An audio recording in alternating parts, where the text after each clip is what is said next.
how a failed social experiment in Denmark separated Inuit children from their families. 7-year-old Helen Thiessen peered out from aboard the passenger ship MS Disco, knowing she was setting sail from Greenland to a place called Denmark. What she could not understand is why her mother had chosen to send her away on that unhappy day in 1951. I was so sad, Thiessen, now 77 years old, recalled to CNN.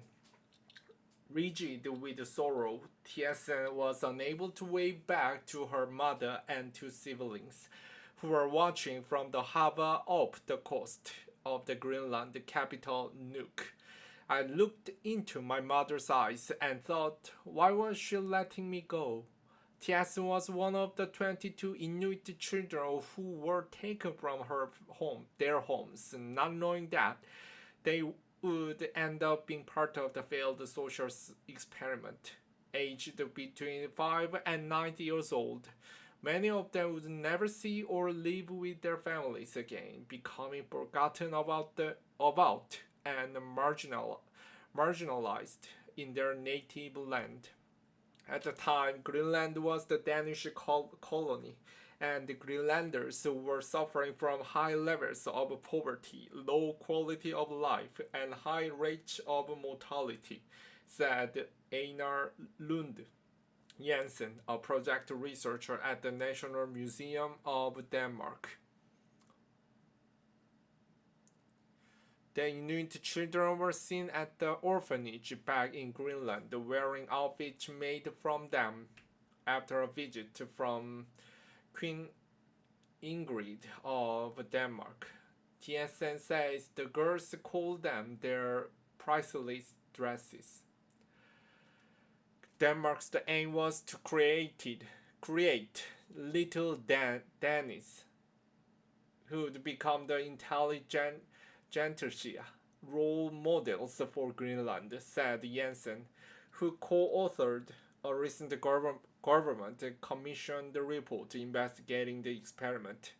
The Danish government felt compelled to modernize the Arctic colony, hoping to hold onto their interest as post-war decolonization movement sweeping through the globe.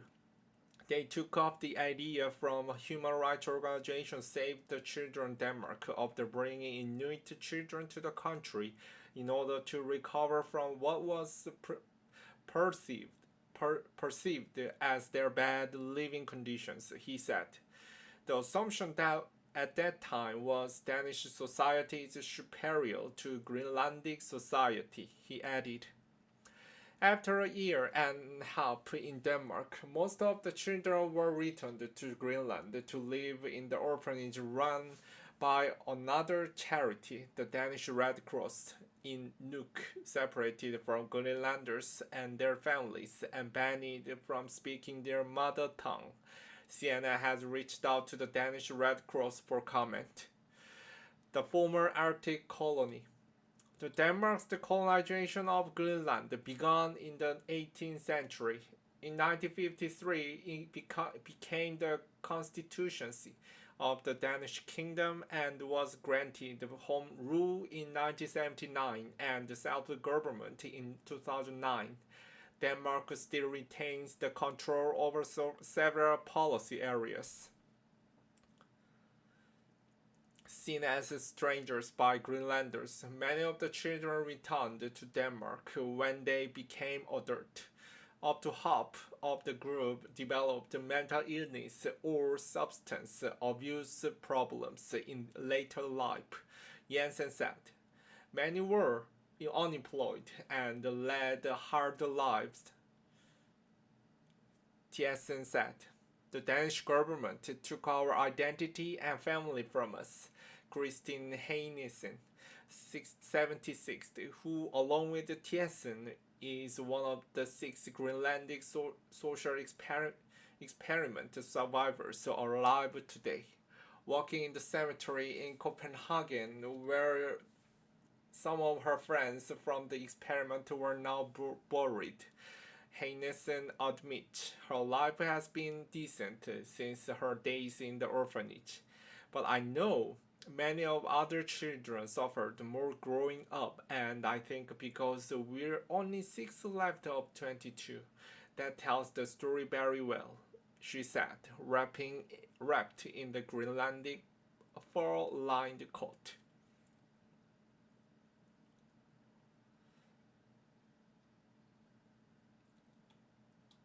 Save the Children apologized in 2015 for the part they played in the social experiment.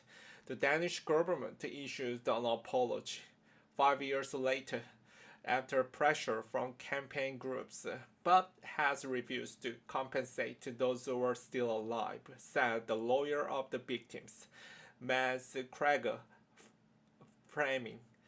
He filed a compensation claim of 250,000 kroner, $38,000 each in Copenhagen's district court in late December 2021. The six accused the Danish state of acting in violation of current Danish law and their human rights, including the plaintiff's right to private and family life under Article 8 of the European Convention on Human Rights, called the ECHR, as their claim. In a statement to CNN, Denmark's Minister of Social Affairs and the Elderly said the government was looking into the compensation claim. The most important aspect for the Danish government has been an official apology to the now adult children and their families for the betrayal they endured. This was a major step towards redressing the government's failure, a responsibility no previous government had taken on, Astrid Krag said. The government and I believe that recognizing the mistake of the past is in itself crucial, and we must learn from this so that history is never permitted to repeat itself.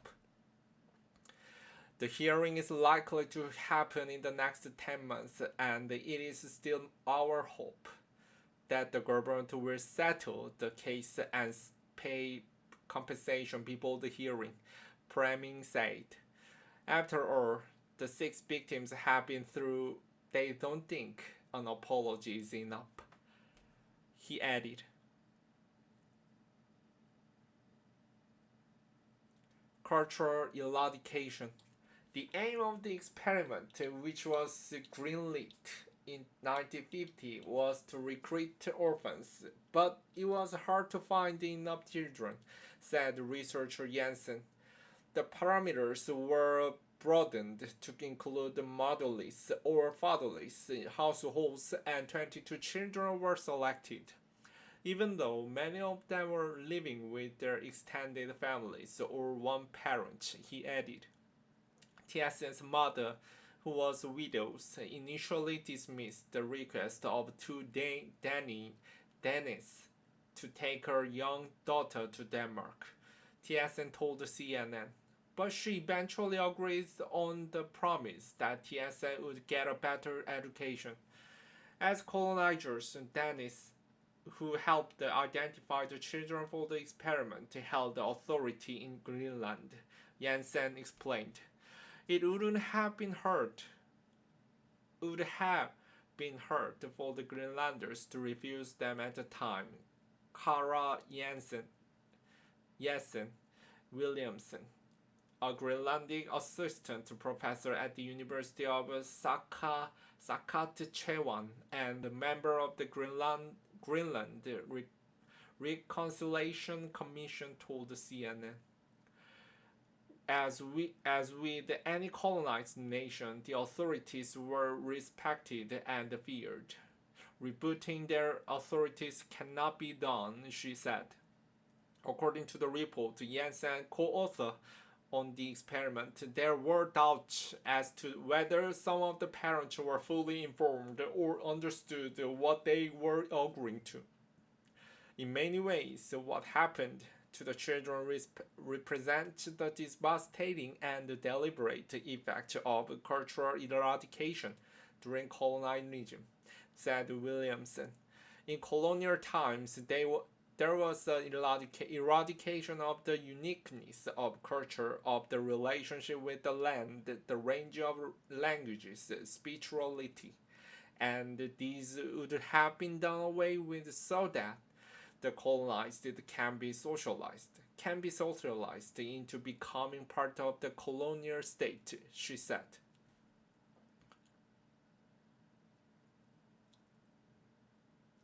The children spent their first 4 months in Denmark at the holiday camp known as Padgarden. On arriving to Denmark, the children were housed in Padgarden, said the children's holiday camp on the southern Padet Peninsula for 4 months. The children were banned from speaking Greenlandic, a dialect of the Inuit language, and were instead taught Danish. The children were both terrified and amazed by their new surroundings. Heine was only 5 years old at the time and clearly records all the trees. They won't have any trees in Greenland, so I remember how tall and big they were. They were later placed with separated pastor families for around a year. Tiessen did not feel welcome in the home of her first pastor family. She had to wear an ointment for her eczema and was not allowed to sit on the furniture. I was homesick every day, she said. Her second pastor family were kinder, buying her a bicycle and doll and treating her as part of the family. When it was time to return to Greenland, 6 of the Inuit children remained in Denmark and were adopted by their pastor families. The adoptions were completely against the whole idea of coming back to Greenland and becoming the intellectual elite, said historian Jensen. In my opinion, it was a mistake, he said. Could not see anything through my tears. They returned to Greenland in October 1952 and were placed in the orphanage run by the Danish Red Cross in Nuuk. According to a legal claim, custody of the children was transferred to the headmistress of the orphanage. Tiessen only saw her mother a handful of times during the 7 years she was at the orphanage. Tiessen recalls seeing her family waiting for her by the quay in Nuuk. I dropped my suitcase and ran to them, telling them everything I saw. But my mother did not answer me, Tiessen said. It was because she was speaking Danish and her mother spoke the Inuit dialect of Greenlandic, a language Tiessen had lost the ability to understand.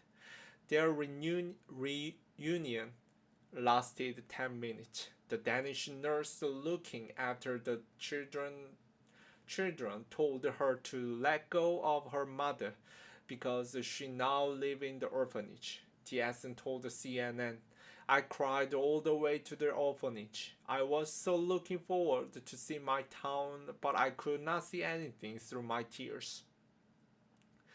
The orphanage was where 16 of the children lived. They were only allowed to speak Danish, were put in a Danish-speaking school, and the contact with their families was limited or non-existent. No one told Heinesen that her biological mother died soon after Heinesen joins the orphanage, according to the legal claim. Emphasis was placed on keeping in touch with the pastor families, said Jensen. Tiessen's mother was only allowed to visit her daughters a couple of times during the 7 years Tiessen was there, the legal claim states. It was psychologically traumatic for these children to be separated like that from Greenlandic society and their parents, Jensen said. Even though even though who had family in Nuuk said that they were not allowed to visit their family. Sometimes the orphanage invited the family to coffee on Sundays, but the children were never given a fair chance to contact their families.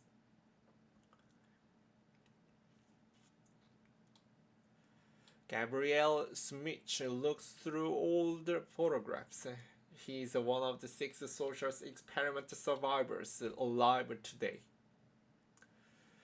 They were enrolled in the Danish school and were limited from playing or interacting with Greenlandic children in the town. The only people that children were allowed to socialize with are prominent Danish families who lived in Nuuk, survivor Heinesen said. Greenlanders began to consider the children as outsiders. Gabriel Smith, 76, one of the six from the social experiment, who now lives in Denmark, told CNN that Greenlandic children in Nuuk could say, "We don't know Greenlandic. You are not Greenlandic," and throw rocks at them. But most of what they said I didn't understand as I had lost my language in Denmark, he said from his home. Greenland was fully integrated into Denmark in 1953, and in 1979 it was granted home rule. In that period, Jensen said the Danish and Greenlandic authorities lost interest in the social experiment as Greenland's infrastructure project, business sector, and healthcare reforms took center stage. Are you sitting down? By 1960, all the children had left the orphanage, and eventually almost all of them moved back to Denmark. For the six who were still alive, they said finding their sense of the identity has taken a lifetime. Schmidt returned to Denmark to live with his foster mother, where he eventually got a job as a soldier in the Danish army. Speaking from his tidy home in Copenhagen, Schmidt said the army gave him a calling. It was saved me. It gave me structure, friends, and the purpose for my life. And in many ways, that times was the best of my life. Schmidt said he was considered an outsider in his native Greenland. Thiessen struggled to connect or forgive her mother, angry with her decision to send her away. I thought my mother did not want me, and it's why I was angry with her for most of my life, she said. It was only in 1996, when Thiessen was 46 years old, when she discovered the truth. The late Danish radio personality and writer Tine Brild called Thiessen's home with some devastating news. She told me, "Are you sitting down? I found something in Copenhagen. You have been part of the experiment," Thiessen said. I fell to the ground and cried. It was my first time I had been told of this, and it was so awful, she added. I felt sad when I learned the truth. Heinesen, who moved to Denmark in the 1960s and became a seamstress, told CNN, "You just don't experiment with children. It's just wrong." In 1993, she put an advert in the local paper in Greenland that she was coming to visit and was looking for living relatives. It was a great moment to be back and to visit. It was very emotional for all of us, she said. TNS has spent part of her adult life trying to reconnect with Greenland and her people. Her home in Stansbad, a small town an hour and a half away from Copenhagen, is the testament to that attempt.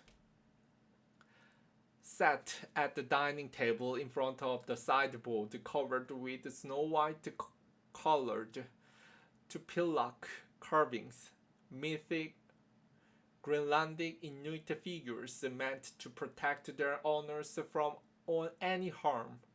Tennyson told CNN that learning Greenlandic and writing her memoir has been a part of her healing process. It was facilitated by her second husband, Jens Miller, who is Greenlandic. Tennyson said he gave me the biggest gift to learn the Greenlandic language, but also he taught me fishing, hunting, and all those things I had never done as a child, but with the key element of the Greenlandic culture. It has not it has not wiped away the enormous damage created by the social experiment, but has, in some ways, helped her reconcile the pain that began over the MS Disco in 1951. At, at least now she understands why her mother sent her away.